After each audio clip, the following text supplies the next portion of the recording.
Physics optimization, the one MS target most developers miss. Hello and welcome to episode number 21 of the Unity Performance Task Force podcast. I'm your host, Ruben from TheGameDev.Guru, and as usual, I'll kick things off with a question for you.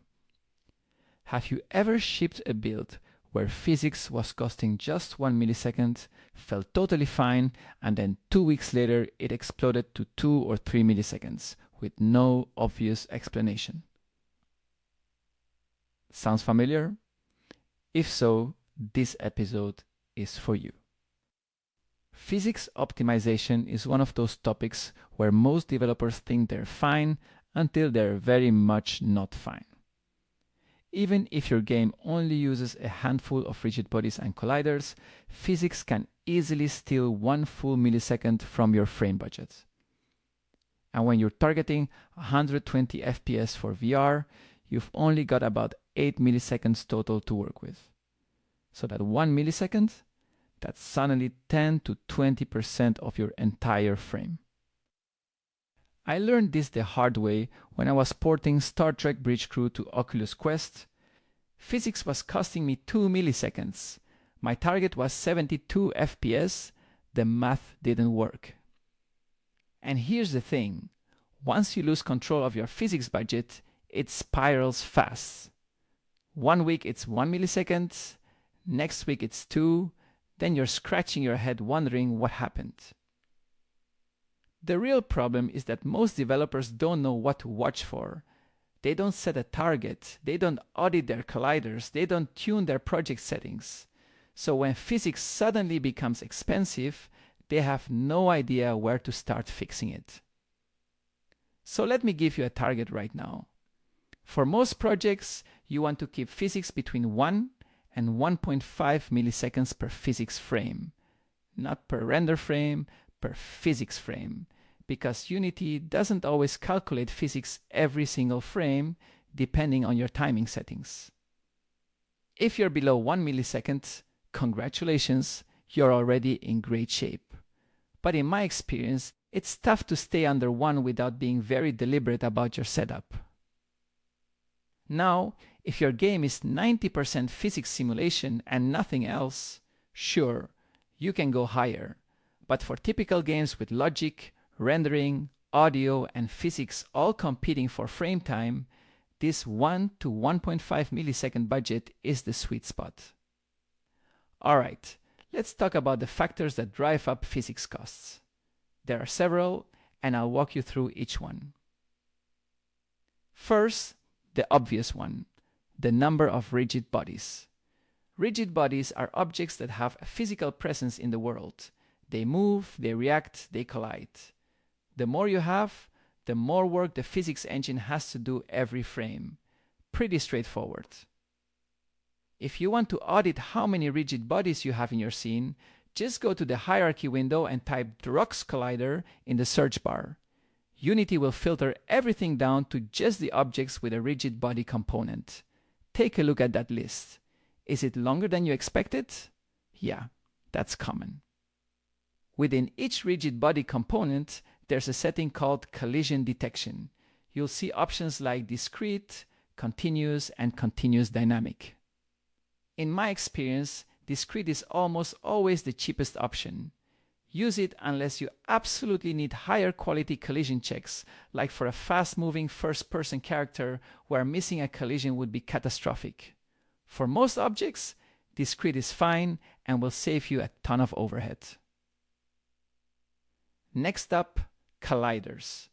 Colliders define the shape that the physics engine uses for collision detection. A wall might use a simple box collider, a character might use a capsule. The simpler the collider, the cheaper the math.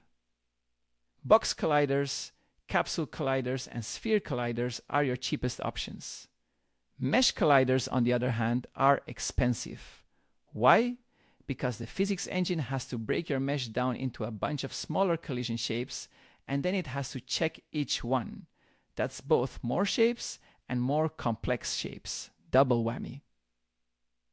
If you can avoid mesh colliders, do it. I know it takes more time to manually create simple colliders, but the performance payoff is worth it. You can search for mesh colliders in your scene by typing DPMesh collider in the hierarchy. If you see a long list, that's a red flag.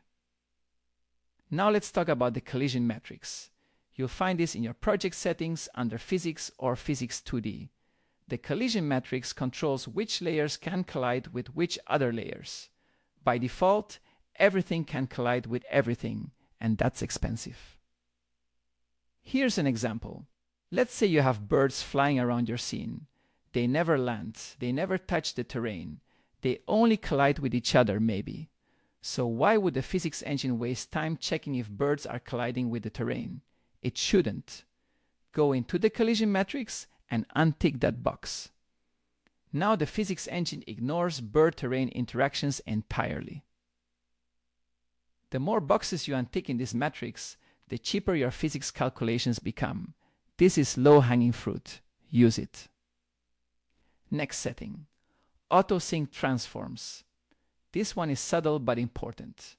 Back in the old days, every time you touched the transform, Unity would immediately tell the physics engine, hey, something changed.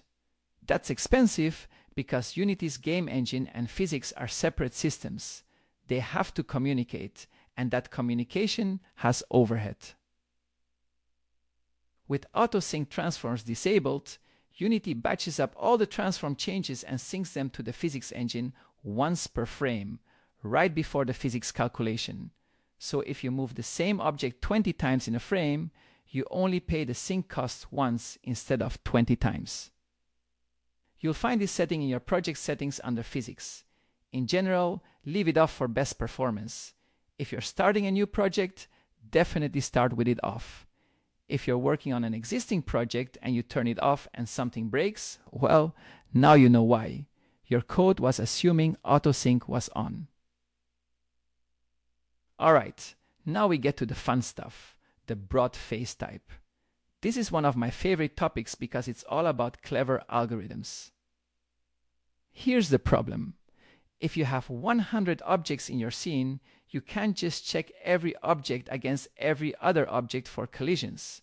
That's 100 times 99 divided by 2, which is almost 5,000 checks per frame. That's way too expensive.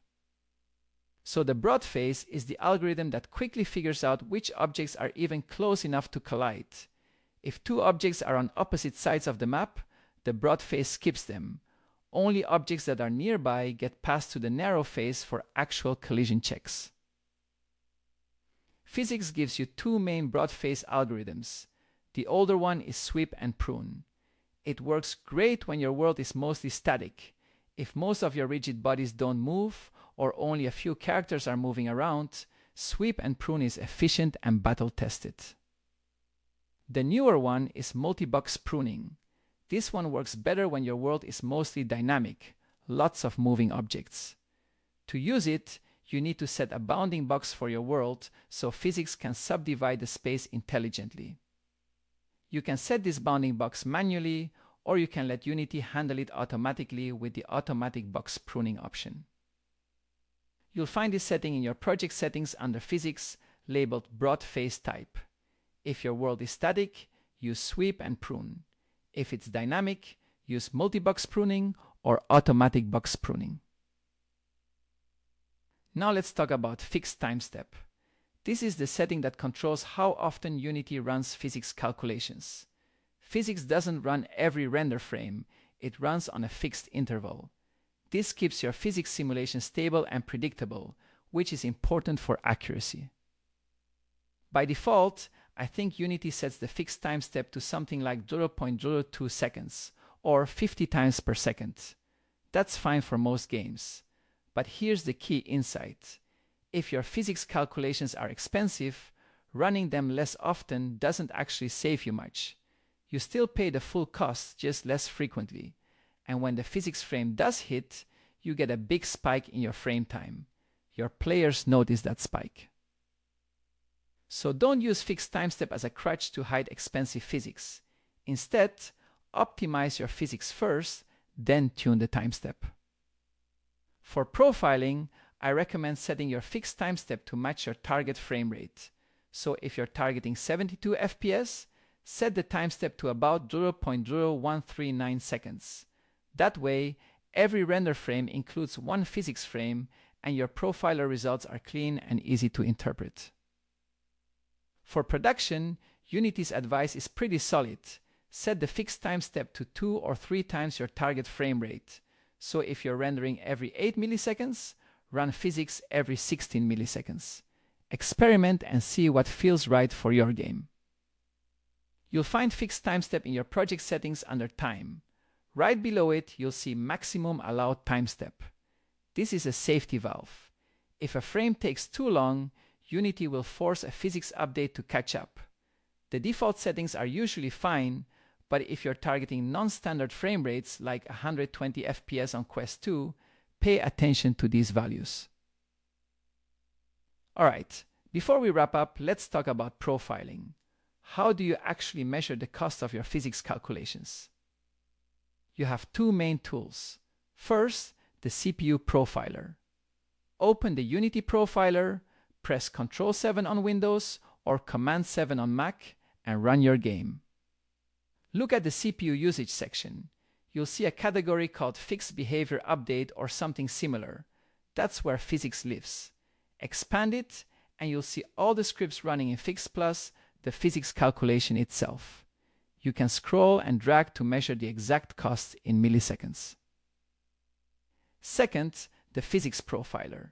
This gives you detailed stats like the number of rigid bodies, the number of colliders, the number of overlaps, and the number of contacts. Overlaps are checks like, is my hand touching the button in VR? Contacts are objects that are literally touching each other. The more of these you have, the more expensive physics becomes. One setting worth mentioning here is reuse collision callbacks. You'll find it in the physics settings. If it's off, Unity allocates new memory every time a collision callback fires. If it's on, Unity reuses the memory. I recommend leaving it on. I've never seen a downside, and it reduces allocations, which is always a win. There's also a third tool you should know about, the Physics Debugger. Go to Window, Analysis, Physics Debugger. This opens a panel that visualizes all your colliders and rigid bodies in the scene view. Enable collision geometry, and you'll see colored shapes overlaid on your scene. Green for static colliders, blue for kinematic bodies, and so on. It's a fantastic way to audit the complexity of your physics scene at a glance. If you don't see anything, make sure gizmos are enabled in the scene view. That trips people up sometimes. Let me give you some perspective from Star Trek Bridge Crew. When I started optimizing, I think I had around 30 colliders active in the scene. Not a huge number, right? But I noticed that reducing that count actually made a measurable difference. I was able to shave off 0.2 to 0.3 milliseconds per physics frame just by bringing the collider count down to 6 or 7. And these colliders weren't even close to each other, they were just sitting around in the scene. I spent a few weeks manually optimizing colliders. I disabled colliders on objects that were far away, I simplified shapes, I merged colliders where it made sense, and those small numbers added up. When you're pushing for high frame rates, every tenth of a millisecond counts. So here's the takeaway. If you want to keep your physics budget under control, focus on 4 things. First, reduce the number of rigid bodies. Only use them when you actually need physics simulation. Second, reduce the number of colliders. Audit your scene. Disable colliders that aren't necessary. Simplify complex shapes. Third, use the simplest collider shapes possible. Box, capsule, and sphere colliders are cheap. Mesh colliders are expensive. Avoid them when you can. Fourth, tune your project settings. Set up your collision metrics. Disable auto-sync transforms. Choose the right broad face algorithm. Adjust your fixed time step to match your target frame rate. And remember the goal. Keep your physics cost between 1 and 1.5 milliseconds per physics frame. If you can go below that, even better. But start with that target, measure your actual cost, and optimize from there. If you found this podcast episode useful, you can access in-depth lessons in the Unity Performance Task Force program at www.performancetaskforce.com. And if Unity Consulting is what you are after, book a free discovery call at https://consulting.thegamedev.guru. Till next time.